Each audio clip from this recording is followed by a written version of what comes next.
दोस्तों, आज मैं आपको जो कहानी सुनाने जा रही हूँ, ये कहानी है गरीब पर बारिश के कहर की। तो चलिए दोस्तों, देखते हैं आज की ये कहानी। अरे आ गए आप, ये लीजिए पानी। आज आपको आने में देरी हो गई। आज सेठ ने बहुत ज्यादा काम दे दिया था। करते करते कब रात हो गई पता ही नहीं चला। लक्ष्मी, बस जल्दी से खाना लगा दो, बहुत जोरों की भूख लग रही है। मैंने तो आपसे सुबह ही तो कहा था कि घर में राशन का एक दाना भी नहीं है। आज आपकी पगार मिलने का दिन था, मुझे लगा आप आते हुए सामान लेकर ही आएंगे। लक्ष्मी, सेठ ने आज मेरी तनख्वाह नहीं दी।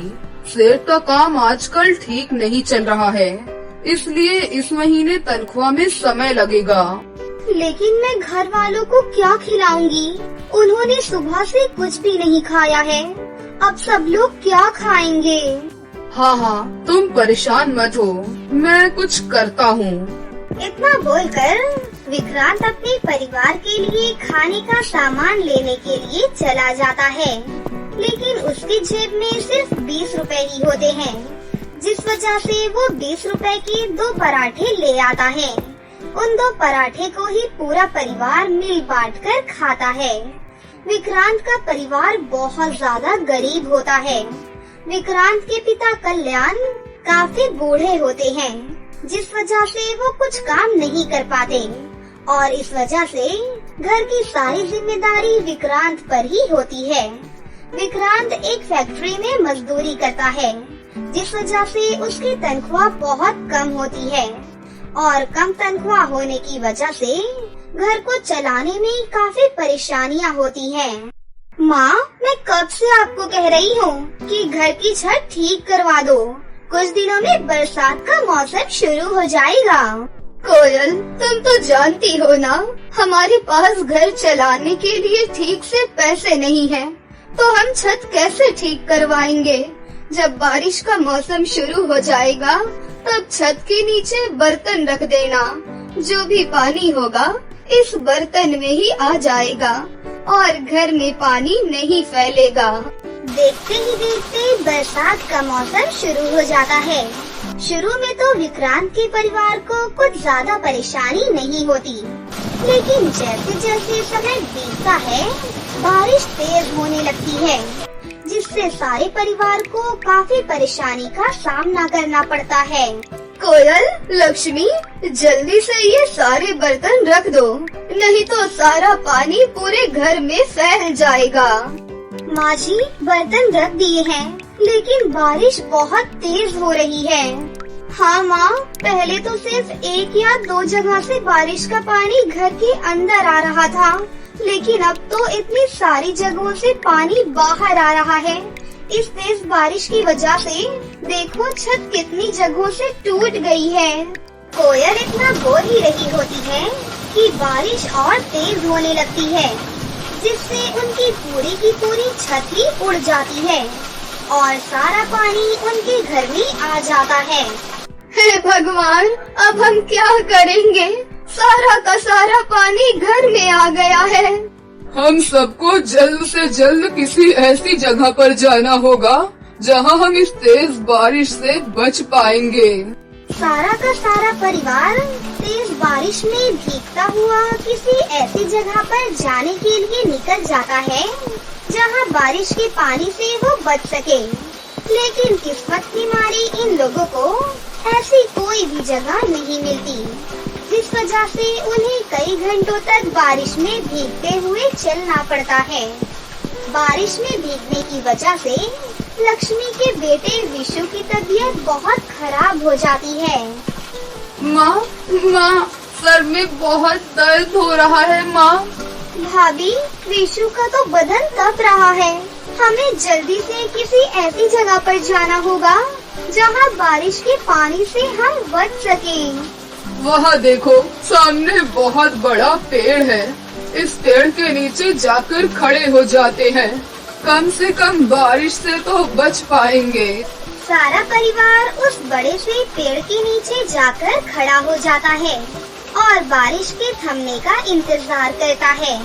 लेकिन बारिश थमने का नाम ही नहीं लेती और कई घंटों के बाद बारिश हल्की सी शांत होती है। माँ, 2 घंटों से कुछ भी नहीं खाया है, बहुत भूख लग रही है, कुछ खिला दो ना माँ। बेटा, इस बारिश में हम तुम्हें क्या खिलाएंगे और खिलाने के लिए तो अभी हमारे पास पैसे भी नहीं हैं। ये ले बेटा विक्रांत, 10 रुपए, मेरे पास इतने ही है। सामने चाय की दुकान है, वहाँ से जाकर विशु के लिए कुछ खाने के लिए ले आओ बेटा। विक्रांत जल्दी से चाय की दुकान पर चला जाता है और एक ब्रेड का पैकेट खरीद कर ले आता है। लेकिन वो जैसे ही पेड़ के पास आता है वैसे ही बारिश और तेज हो जाती है और तेज हवा चलने लगती है। हवाएं इतनी तेज होती हैं कि जिस वजह से सारा परिवार उस पेड़ को पकड़कर खड़ा हो जाता है। बारिश और हवा की वजह से विक्रांत के हाथों से वो ब्रेड का पैकेट पानी में ही बह जाता है। सारा परिवार 2 दिन तक भूखा प्यासा उस पेड़ के नीचे ही रह रहा था। 2 दिन लगातार बारिश में भीगने से और भूखे पेट रहने से सारे परिवार की हालत खराब हो गई थी। अब मुझ में और हिम्मत नहीं बची है माँ, लगता है अब मैं नहीं बच पाऊंगी। मेरी हालत बहुत ज्यादा खराब हो रही है। नहीं मेरी बच्ची, ऐसा मत बोल, तुझे मेरी भी उम्र लग जाए। हाँ कोयल, ऐसा मत बोलो, सब कुछ ठीक हो जाएगा। लगता है भगवान हमारी परीक्षा ले रहे हैं। लेकिन कब तक भगवान हमारी ऐसे ही परीक्षा लेता रहेगा? सारा परिवार इस बारिश की वजह से बहुत ज्यादा परेशान हो रहा होता है कि तभी एक तेज आंधी आती है, जिसके चलते वो पेड़ जिसके सहारे सारा परिवार 2 दिन से बारिश से बच रहा था, वो पेड़ टूट जाता है और फिर से सारा परिवार भयंकर बारिश में भीगने लगता है और सब के सब ऐसी जगह ढूंढने में लग जाते हैं जिससे वो बारिश से बच सके। लेकिन उन्हें कोई भी ऐसी जगह नहीं मिलती।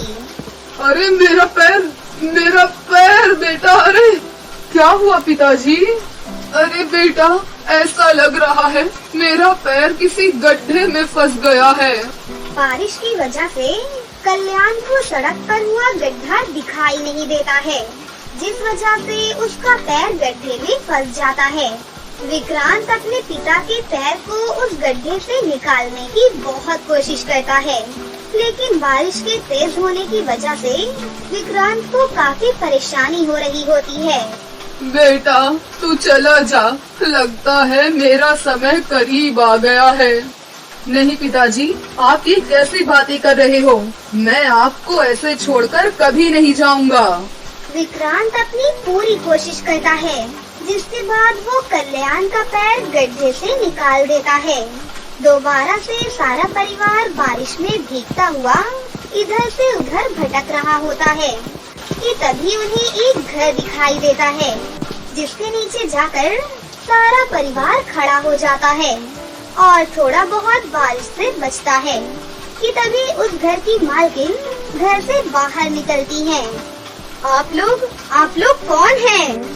मालकिन, इस बारिश की वजह से हमारे घर की छत टूट गई और मेरा पूरा परिवार बेघर हो गया। बारिश का पानी हमारे घर में आ गया, जिस वजह से मेरे पूरे परिवार को 4 दिनों से लगातार इस बारिश में इधर उधर भटकना पड़ रहा है। मेरी बेटी और पोते की भी तबीयत बारिश में भीगने की वजह से बहुत ज्यादा खराब हो गई है। हमने आपका घर देखा, इसलिए हम इसके नीचे आकर खड़े हो गए ताकि हम इस बारिश से बच सके। जैसे ही ये बारिश रुक जाएगी वैसे ही हम यहाँ से चले जाएंगे।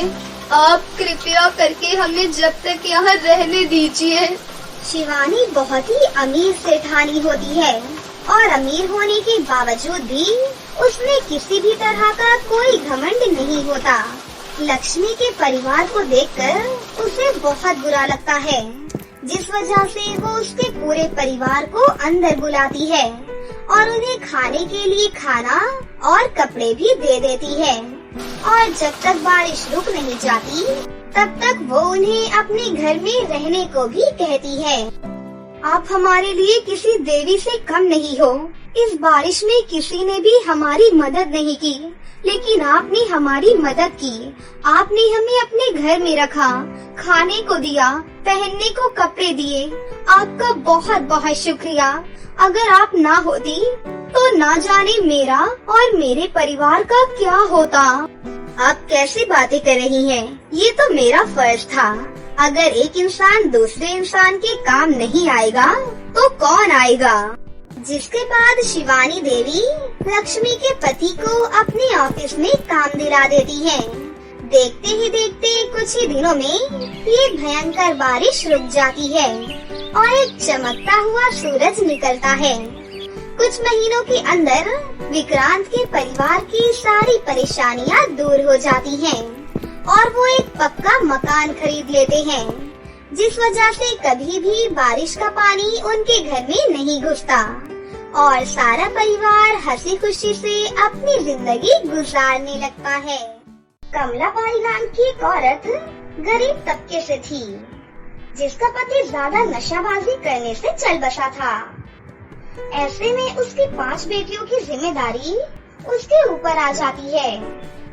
उनकी मकान मालकिन उन्हें घर से बेघर कर देती है, जिसके बाद कमलाबाई अपनी 5 बेटियां, जो कि 2 नैना और सुनैना 4 से 5 साल की थीं, और आरती, पायल और सपना 9 से 12 साल की उम्र की थी, रोड पर अपने बच्चों के साथ भटकते हुए वो पेड़ के नीचे बैठ जाती है, जहाँ उसकी छोटी बेटी सुनैना कहती है, माँ बहुत भूख लगी है, कुछ खिला दो ना माँ।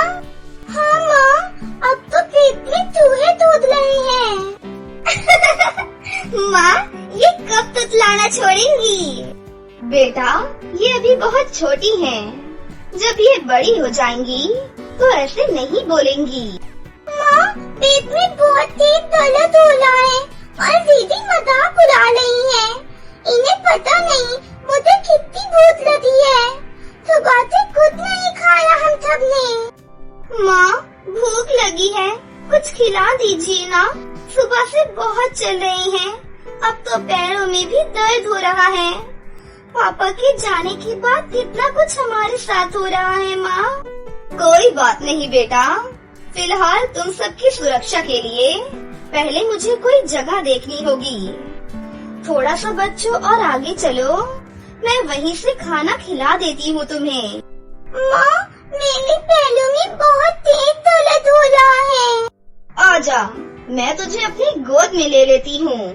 तभी कमलाबाई अपनी छोटी बेटी को गोद में लिए बाकी बच्चों के साथ आगे आगे चलती है, जहाँ हैंडपंप से वो उन्हें पानी पिला देती है और मंदिर के बाहर बट रहे खाने से अपने बच्चों को खाना खिला देती है। जिसके बाद उसके भूखे बच्चे और खाना मांगने लगते हैं। तभी पुजारी जी कहते हैं, अरे तुझे और तेरी बहन को मैंने 3 बार खाना दे दिया, अब क्या भंडारे के नाम पर सारा भंडारा तुझे ही खिला दूं? चल निकल यहाँ से। पता नहीं ये भिखारी कहाँ से आ जाते हैं। तुम्हारी जगह रोड और कचरे में है, भागो यहाँ से। पंडित जी ऐसा मत कीजिए, प्लीज बहुत भूख लगी है। पंडित जी मैं आपके आगे हाथ जोड़कर कहती हूँ, मेरे बच्चों को खाना खिला दीजिए, बहुत दिनों से वो भूखे हैं। इसके बाद भी खाना कितने दिन तक नहीं मिलेगा ये भी नहीं पता। लगता है तुम भिखारी ऐसे नहीं मानोगी, तुम्हें धक्के मार कर यहाँ से निकालना पड़ेगा। तभी पुजारी उन्हें धक्के मारकर 5 बहनों समेत माँ को बाहर निकाल देता है। जिसके बाद वो फिर से भटकने लगते हैं।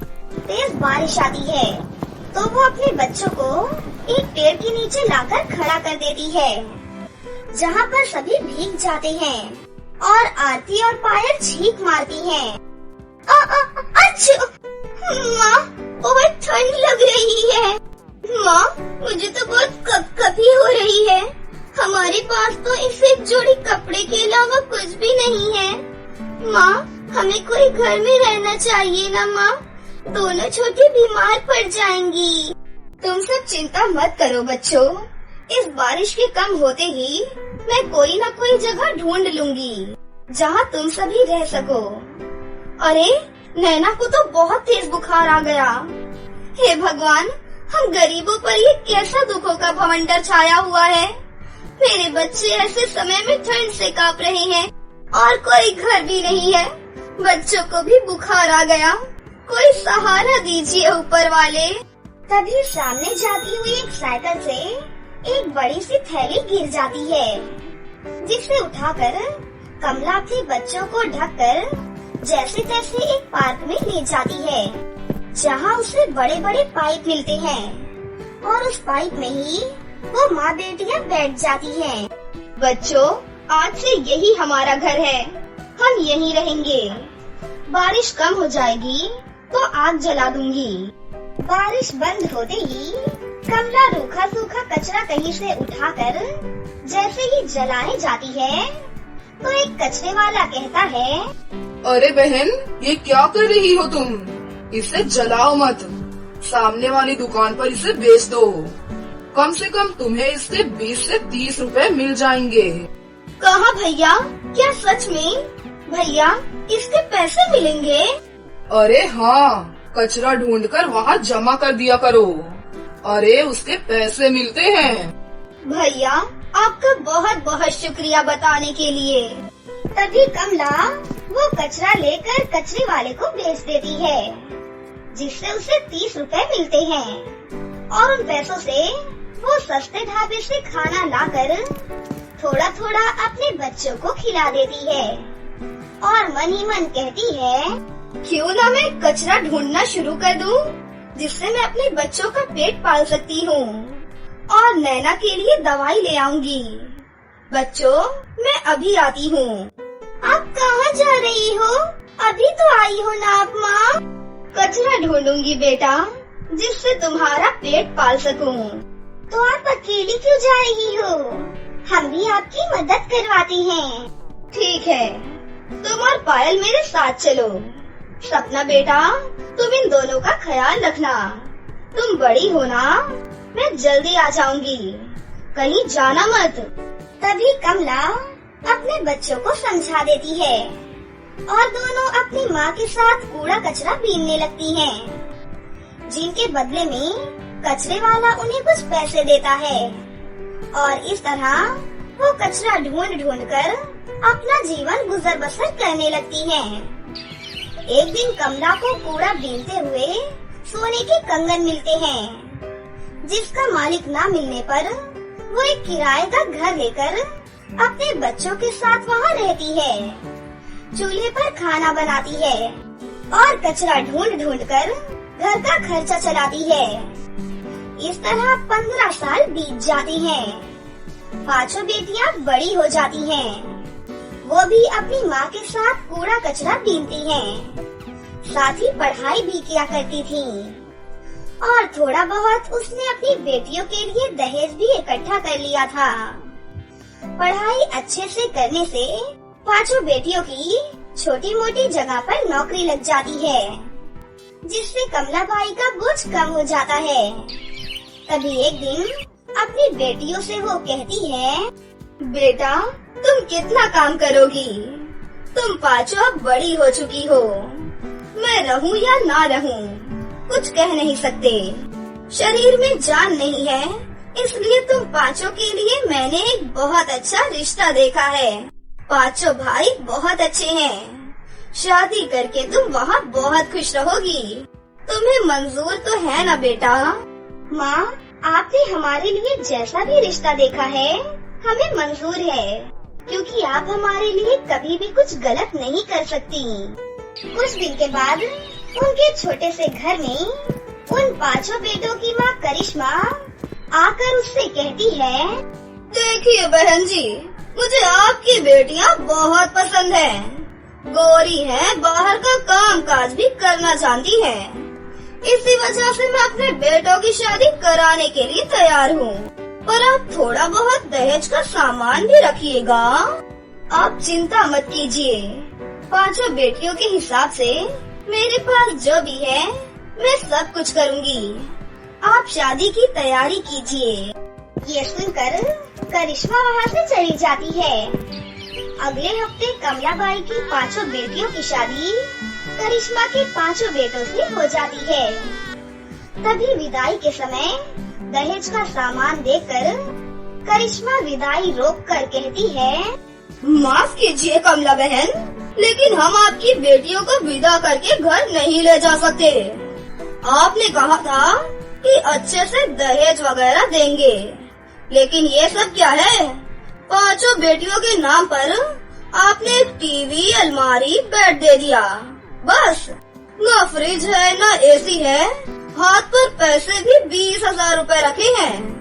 5 बेटियों के हिसाब से 5 जगह दहेज भी तो दे देती। बहन जी, मुझसे जितना हो पाया मैंने उतना कर दिया। बहुत संघर्ष करके ये सब जमा किया है मैंने अपनी बेटियों के लिए। मुझे लगा था आप खुले विचारों की हैं, तो दहेज की मांग नहीं करेंगी और इतने से बात बन जाएगी। मैं आपके आगे हाथ जोड़ रही हूँ, मेरी बेटियों की डोली मत रोकिए। नहीं, आपको दहेज जुटाना ही होगा। तभी लोगों के सामने कमलाबाई भीख मांगने के लिए मजबूर हो जाती है। कभी किसी सब्जी वाले से तो किसी दूध वाले से, मगर कोई भी उसे पैसे नहीं देता है। ये देखकर 5 बेटियों की आंखों में आंसू आ जाते हैं और वो कहती हैं, माँ जी, हमारी माँ ने बड़ी मुश्किल से हमें पाल पोस कर बड़ा किया है और अपने पैरों पर खड़ा किया है, और आप किस जमाने में जी रही हैं? दहेज लेना और देना दोनों ही गलत है। वो सब मैं नहीं जानती। माँ जी, आप ये तो जान ही लीजिए कि हमारी माँ ने कैसे हमारा पालन पोषण किया है। पाइप में रहते थे, कचरा बीनकर हमें खाना खिलाया है, पढ़ाया है, काबिल बनाया है। कभी कभी तो खाने के लिए भी कुछ नहीं होता था, फिर भी जैसे तैसे दहेज जमा किया है। माँ जी, क्या आपके बेटे इतने नाकारा हैं कि उन्हें दहेज की जरूरत है? नहीं ना? आप ही बताइए मनोज जी। हाँ माँ, आपके बेटे बहुत कमाऊ हैं, उन्हें दहेज नहीं चाहिए। इनकी माँ ने बहुत संघर्ष करके अकेले ही इन 5 को पाला पोसा है। कचरा बीनकर सालों तक गुजारा करना बहुत हिम्मत का काम होता है। और माँ, एक माँ अपनी 5 बेटियाँ दे रही हैं, जो कि बेहद अनमोल होती हैं, सबसे बड़ी दुनिया की दौलत होती है। तो और क्या चाहिए हमें? प्लीज माँ, अपनी बहुओं को घर ले चलिए। तुम्हारे मुंह से ये सब बातें सुनकर मुझे एहसास हुआ कि मैंने अपने बच्चों की अच्छी परवरिश की है। कमला बहन और बहुओं बेटो, मुझे माफ कर दो। पता नहीं मैंने ये सब क्यों बोला। मुझे कोई दहेज नहीं चाहिए। सबसे कीमती अनमोल तो तुम ही हो, जो मेरे घर को स्वर्ग बनाकर रखोगी। चलो बेटा, बहुओं को अपने घर ले चलो। शुक्रिया बहन जी। माँ, हम सबको इतने प्यार और अच्छी परवरिश से पालने के लिए आपका बहुत बहुत शुक्रिया। तभी 5 बेटियाँ अपनी माँ के गले लगकर रोने लगती हैं और अपने जीवन साथियों के साथ विदा होकर अपने नए जीवन की शुरुआत करती हैं, जिसके बाद वो सभी हंसी खुशी से रहने लगती हैं। तो दोस्तों, कैसी लगी आपको हमारी ये कहानी? अगर आपको हमारी कहानी अच्छी लगी हो तो इसे जरूर लाइक करें, साथ ही हमारे चैनल को सब्सक्राइब भी कर लें और बेल आइकन को दबाना ना भूलें। मिलते हैं अगली वीडियो में। धन्यवाद।